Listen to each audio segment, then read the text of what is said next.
महाकुंभ में देश ही नहीं बल्कि दुनिया के अलग अलग देश के श्रद्धालु पहुंचे और त्रिवेणी में डुबकी लगाई। डुबकी तो सियासी दांव पेंच लगाने वाले नेताओं ने भी लगाई, लेकिन डुबकी के बाद सवाल सनातनी आस्था पर भी उठाए।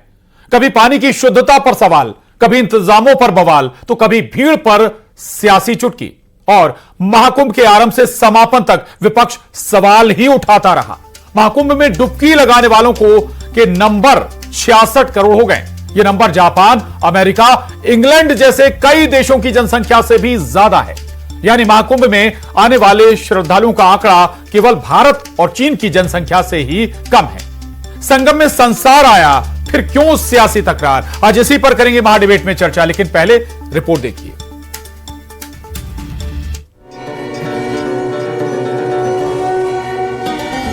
अंतरात्मा तृप्त हो गई, जो शांति मिली है, अद्भुत, अलौकिक, बहुत मजा आ रहा है। महाकुंभ में रिकॉर्ड स्नान, बना नया कीर्तिमान। 66 करोड़ का नंबर, विपक्ष को आया चक्कर। अव्यवस्था होना स्वाभाविक है, लेकिन व्यवस्था करना सरकार का दायित्व है और व्यवस्थाएं न होने की वजह से वहां भगदड़ भी मचा। इस महाकुंभ में जो विघ्न संतोषी हैं, जो राजनीतिक ऐसे दल हैं जिन्हें केवल सनातन पर प्रहार करना होता है, उन्हें भी पर्याप्त अवसर मिला। समापन पर महाकुंभ, सियासत का धर्म युद्ध। अरे सब कुंभ का क्या कोई मतलब है? मृत्यु कुंभ हो गए। महाकुंभ के आरंभ से लेकर समापन तक एक तरफ श्रद्धालुओं ने आस्था की डुबकी लगाई, दूसरी तरफ विपक्ष सियासी दांवपेच चलता है। हालांकि विपक्ष के कई बड़े नेताओं ने भी डुबकी लगाई और फिर सवाल उठाए। आखिर महाकुंभ को लेकर विपक्ष क्यों हावी रहा? क्या 66 करोड़ का नंबर विपक्ष को खटक रहा है? आज इसी पर महाडिबेट में चर्चा।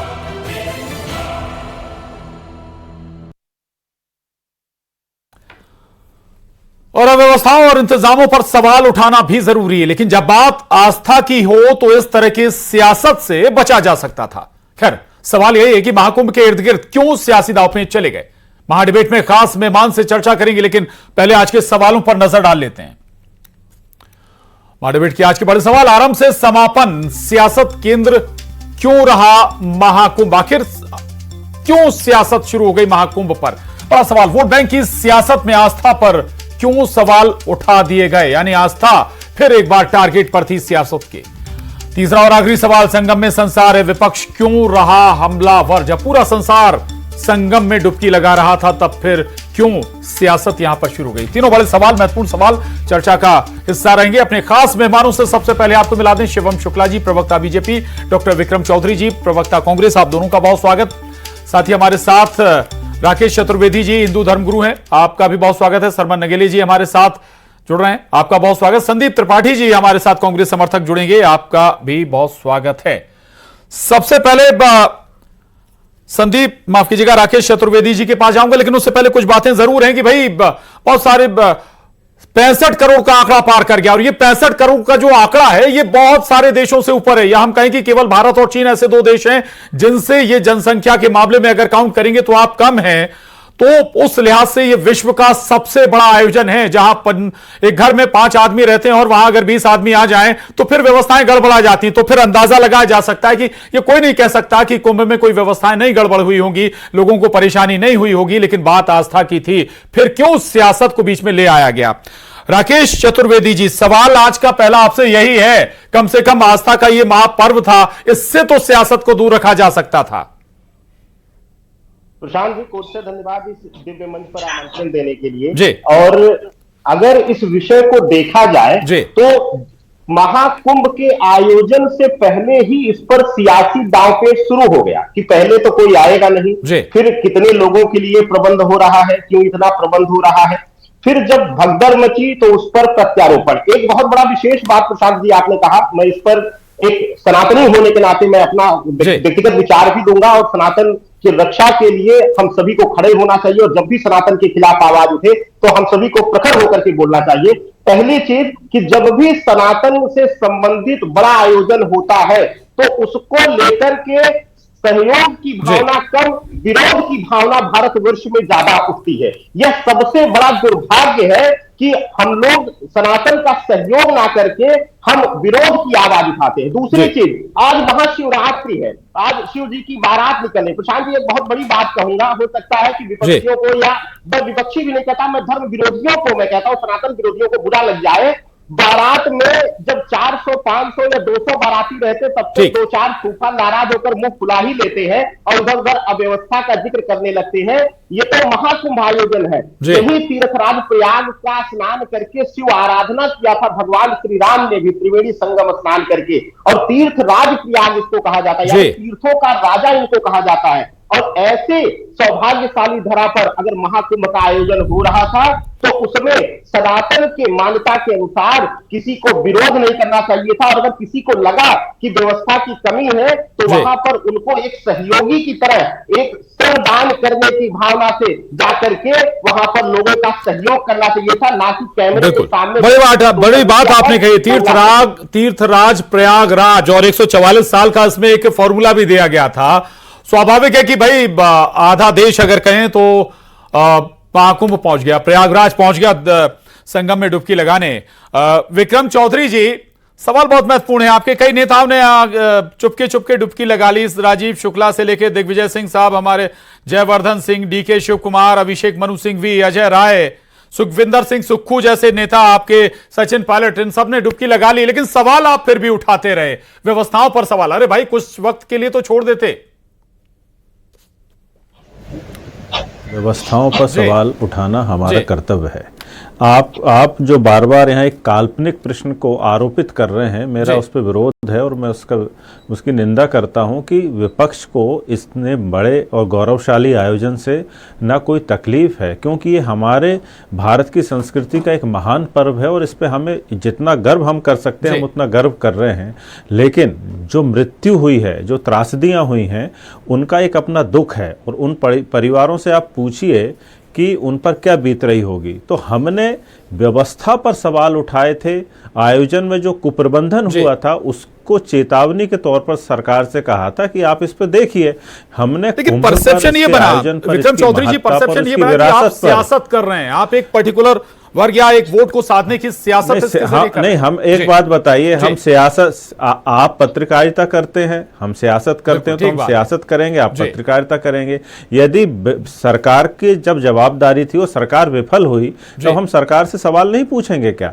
हमने ये नहीं कहा कि ये आयोजन क्यों हो रहा है, इसको नहीं होना चाहिए, तमाम बातें। अब बताइए, इसी सरकार की संस्थाएं जो है उसके पानी की गुणवत्ता की रिपोर्ट जारी करती हैं, बिल्कुल इन्हीं की सरकारों ने जारी किया। हमने कहा कि साहब ये देखिए पानी गड़बड़ हो रहा है, इसको ठीक करिए। अब इसमें बवाल वाली क्या बात है? हमने आपको आईना दिखा दिया, तो आपको तकलीफ किस बात की हो रही है ये बताइए आप। ठीक बात। चलिए मैं आऊंगा दोबारा आपके पास। शिवम शुक्ला जी, ये भ्रम है जी।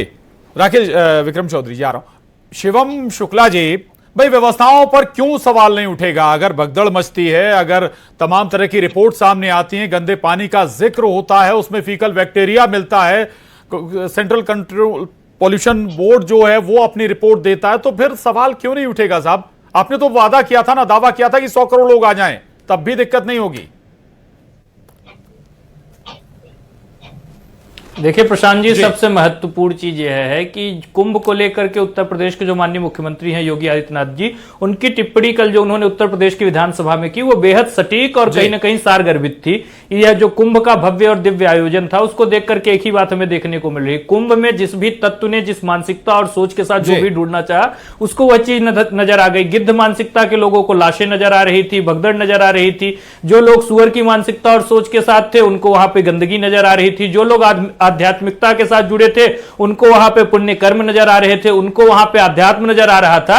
और इसके साथ ही साथ जो सैलानी और पर्यटक बनकर के वहां पे गए, उनको वहां पे अव्यवस्था नजर आ रही थी। देखिए, स्वाभाविक तौर पर अमेरिका की जितनी आबादी है 32 करोड़, उससे ज्यादा दोगुने लोगों ने कुंभ में डुबकी लगा ली, तकरीबन 64 करोड़ लोगों ने। और इसको लेकर के अपने आप में दुनिया का एक ऐतिहासिक आयोजन हमारी सरकार ने किया। हम मानते हैं कि कई बार कोई स्थानीय वहां पर जो समस्या हुई होगी, कई बार भ्रम की स्थिति की वजह से एक आध बार भगदड़ की स्थिति बची, लेकिन उसके बावजूद भी सरकार ने पूरी मुस्तैदी के साथ उस पूरी व्यवस्था पर कंट्रोल पा लिया। पिछली बार जब 2012 में कुंभ हुआ था उत्तर प्रदेश में, इनकी सरकार पूरी करिएगा बात शिवम भाई। इनकी जब उत्तर प्रदेश में सरकार थी तो उस दौरान भी तो भगदड़ मची थी, तो कम लोग आए थे, कम संख्या में आयोजन था। आजम खान जैसे एक इस्लाम धर्मावलंबी व्यक्ति को आपने सनातनियों के सबसे बड़े उत्सव की जिम्मेदारी दे रखी थी, उस दौरान आपको सवाल नजर नहीं आया। और जो सबसे महत्वपूर्ण चीज है, इनको पीड़ा कुंभ से नहीं है, इनको पीड़ा उससे है कि कुंभ के ही मेले में, संगम में ही इनकी वह सोच भी बह गई जो सनातन के इरेडिकेशन को लेकर के आगे बढ़ती थी, जो सनातन को डेंगू मलेरिया बताने वाले तत्वों के साथ खड़ी होती हुई नजर आती थी। और कुंभ के मेले ने दिखा दिया कि हिंदुत्व को जातियों में, हिंदुत्व को क्षेत्र के आधार पर, हिंदुत्व चलिए ठीक है, जल्दी रिएक्शन विक्रम चौधरी जी, फिर और मेहमानों के पास जाऊंगा। विक्रम चौधरी जी, लोगों की पूरी सोच को कुंभ के आयोजन ने धराशायी कर दिया। एक तो इन्होंने कहा कि हमने आयोजन किया, यही आपत्तिजनक है कि आयोजन इन्होंने किया। अरे भैया चुप हो जाओ यार, हाँ चुप हो जाओ अब, है ना, बात करने ये है। इन्होंने कहा कि इन्होंने आयोजन किया, काम सरकार इसके कुंभ में सैलानी अपनी श्रद्धा, अपने विश्वास के साथ आते हैं। इनको बुला लेते हो यार भैया। सरकार ने पूरी मुस्तैदी और जल्दी जल्दी विक्रम चौधरी जी, एक छोटा कमेंट आपका, जवाब देना चाहते थे आप। नहीं देखिए, हमारा ये है कि हमको इस पूरे आयोजन पर गर्व है, और ये जिस तरीके से जोड़ना चाहते हैं भाजपा और उसकी सरकारों को इस आयोजन से, ये आपत्तिजनक है। जब भाजपा की पैदाइश तो 1982 में हुई है और 1000 साल है, हजारों साल से कुंभ चला आ रहा है, तब कौन व्यवस्था कर रहा था? ये तो स्वतः स्फूर्त व्यवस्था है, और यही हमारे सनातन की महानता है कि कोई संस्था और सत्ता ना भी रहे तब भी हमारा जो धर्म है वो बहुत इनकी सरकारों को आपत्ति हो जाती थी। आज देश के प्रधानमंत्री, चल मैं फिर आऊंगा और दो मेहमानों को भी चर्चा में शामिल कर लेते हैं। बात जो विक्रम चौधरी जी कह रहे हैं, लोगों को बुलाओ, विक्रम चौधरी जी कह रहे थे कि भाई हम सियासी दल हैं, हम सियासत करेंगे, आप पत्रकारिता करेंगे। वही बात मैं दोहराऊंगा कि जो सरकार सत्ता में वो भी सियासी दल है, तो वो भी एक लिहाज से सियासत हित तो साधेगी ना अपने, चाहे वो कोई भी आयोजन करे। आगे बढ़ाऊंगा उस बात को। संदीप त्रिपाठी जी, जो बात शिवम शुक्ला जी कह रहे हैं कि जिसको जो देखना था, जिस मंशा से जो गया, उसे वो नजर आया कुंभ में। नहीं बिल्कुल, मतलब शिवम जी ये स्वीकार कर रहे हैं कि वहां लाशें थी, लेकिन अगर मानसिकता से जा रहे हैं, जो चीज रहेगी दिखेगी तो वही गंदगी थी। तो मतलब आप अगर देखना चाहते थे तो गंदगी थी वहां पर, इस बात को स्वीकार कर रहे हैं। इनकी स्वीकारता को और योगी जी की स्वीकारता को मैं सराहना करता हूं भाई। आप ये मानते हो कि वहां पर लाशों का अंबार था, आप आज कम से कम स्वीकार तो कर रहे हो। आप ये स्वीकार कर रहे हो कि वहां पर गंदगी थी, आप ये स्वीकार कर रहे हो कि हम वहां पर असफल थे, क्योंकि विपक्ष को अगर असफलता आपकी दिख रही है तो आप स्वीकार कर रहे हो। अब रही बात योगी जी की, योगी जी ने कहा कि जो जैसे था वैसे दिखता है। तो हमारे यहाँ एक बात कही जाती है, खग जाने खगही की भाषा, और एक गधा से जो है ज्ञानी से ज्ञानी मिले, ज्ञान हो ज्ञान की बात, और जब गधा से गधा मिले तो चले खटाखट लाख। तो जो सुअर की भाषा को सुअर ही समझ सकता है, जानवर की भाषा जानवर ही समझ सकता है। तो अगर जानवर से अगर मनुष्यों का कोई तुलना करता है तो कहीं ना कहीं उसके अंदर वो गुण सारे मौजूद है, तभी वो जानवरों से तुलना करेगा। अन्यथा अगर आप बात करते हैं सफाई की, तो मैं ये कहूंगा कि 10,000 रुपए में आप 16 घंटे लोगों से 15,000 वर्करों से काम करा रहे हो, और आप बड़े बड़े मठाधीशों को जो है सब्सिडी रेट पर गल्ला देते हो, उन बेचारों को अनाज देने में आप मर जाते हो। ये आपकी सोच है। आप 16 घंटा काम तो ले सकते हो धर्म के नाम पर, और संदीप त्रिपाठी जी, उस पहलू को शायद आप भी छोड़ गए कि जहां एक साथ करोड़ों लोग आ रहे हैं, 65 करोड़ लोग अगर आए हैं इतने दिन में, 45 दिन में, तो भाई व्यवस्थाएं तो कुछ गड़बड़ा सकती है ना। उस पर हमें लगता है कि शायद थोड़ा सियासत से तर होना चाहिए था। सर, बात होती है सोच की। हमने ये कहा कि आपके पास अनाज की कमी नहीं थी, ना आपके पास सोनिया जी क्यों नहीं गई, राहुल जी क्यों नहीं गए, प्रियंका जी क्यों नहीं गए, दरगाहों पर जाकर चादर चढ़ाएंगे, मजारों में जाकर के मत्था टेकेंगे। अरे कुंभ से क्या बैर था, कुंभ से क्या दूरी थी? पंडित नेहरू को जाते थे, आपका क्या अलगाव है? क्या वेटिकन और मक्का से फरमान आ गया था कि आयोजन में सम्मिलित नहीं होना है? क्या वेटिकन और मक्का के फरमानों के आधार पर निर्णय ले लिया है कि कुंभ के बारे में इसी प्रकार की भ्रांति फैलानी है? अभी मक्का मदीना में भगदड़ हो गई। भीड़ का अपना एक स्वरूप होता है, भीड़ की अपनी एक सोच होती है, उस पर नियंत्रण नहीं पाया जा सकता। लेकिन सरकार ने व्यवस्था के हर मोर्चे पर अपने तरीके से 100% तैयारी की, देश के सनातनियों की आस्था को मान देते हुए हमने किया है। हमारी सरकार ने देश की वैभवशाली संस्कृति को पुनर्स्थापित करने का काम किया है और सोच और मानसिकता को आगे बढ़ाने का काम किया है। आपकी सरकार ने जो बात ठीक है, इसी बात को आगे बढ़ाते हैं। शिवम शुक्ला जी, संदीप त्रिपाठी जी, आ रहा हूं, लौट के आ रहा हूं आपके पास। सरमन नगेले जी, गजब का ये ठीक है, संदीप त्रिपाठी जी शांत हो जाएं। सरमन नगेले जी, अरे संदीप जी प्लीज संदीप जी शांत हो जाएं। मूर्ख समझते हो लोगों को। संदीप जी 130 करोड़ की आबादी संदीप में जी की ऑडियो थोड़ी कम करें प्लीज। संदीप जी का ऑडियो थोड़ा कम करें। सरमन नगेले जी से सवाल है। सरमन नगेले जी, क्या ये आंकड़ा 65 करोड़ का ये आंकड़ा पिंच कर रहा है क्या? क्योंकि एक मौका क्या लग नहीं रहा आपको? कांग्रेस ने छोड़ दिया। अभी शिवम शुक्ला जी जो कह रहे थे कि भाई सोनिया, प्रियंका, राहुल गांधी नहीं गए, अगर ये चले जाते तो क्या परसेप्शन वाकई कांग्रेस के लिए थोड़ा नहीं बदलता? आपने खुला मैदान नहीं छोड़ दिया क्या बीजेपी के लिए हिंदुत्व के मोर्चे पर? नहीं, आपने प्रशांत जी ठीक कहा कि सोनिया गांधी जी, राहुल गांधी जी, खड़गे जी, कांग्रेस के तमाम नेता जाते तो परसेप्शन थोड़ा सा कांग्रेस के पक्ष में बनता। हालांकि माननीय दिग्विजय सिंह जी, सचिन पायलट और मनोज सिंह, तमाम कांग्रेस के नेता, बड़े नेता गए हैं।